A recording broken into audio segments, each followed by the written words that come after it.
মনটা খুবই খারাপ হয়ে গেছে। কারণ হচ্ছে তোমাদের কালকে যে আমি একটা হচ্ছে স্টোরি বললাম না?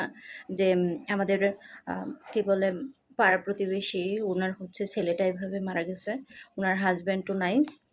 উনার হচ্ছে গ্রামে একটা ভাই আছে।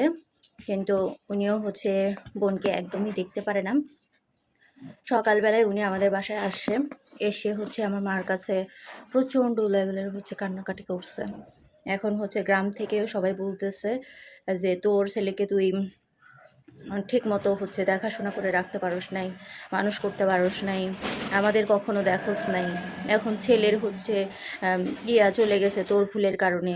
তুই মানে" আছে না আমাদের গ্রামের মানুষগুলা যেন কেমন, জামাইও মারা গেছে, তুই জামাইকে খাইছোস, এখন ছেলেটা ছিল তাকেও খাইলি, তুই আর জীবনে আমাদের বাসায় আসতে পারবি না।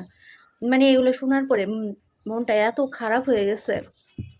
আল্লাহ তো যাকে নেওয়ার নিয়ে গেছে, তাই না? এটাতে তো ওই মহিলার কোনো দোষ নেই। কিন্তু বাড়ি থেকে এরকম বলতেছে বলেন, যে আমরা কোন পরিবেশে কোন সমাজে বাস করি।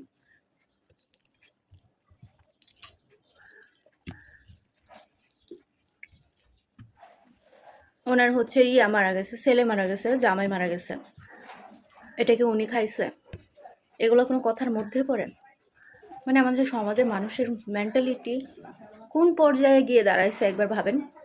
সকালবেলা উনি এত পরিমাণে আমার মার কাছে কান্নাকাটি করতেছিল, একদম মনটাই খারাপ।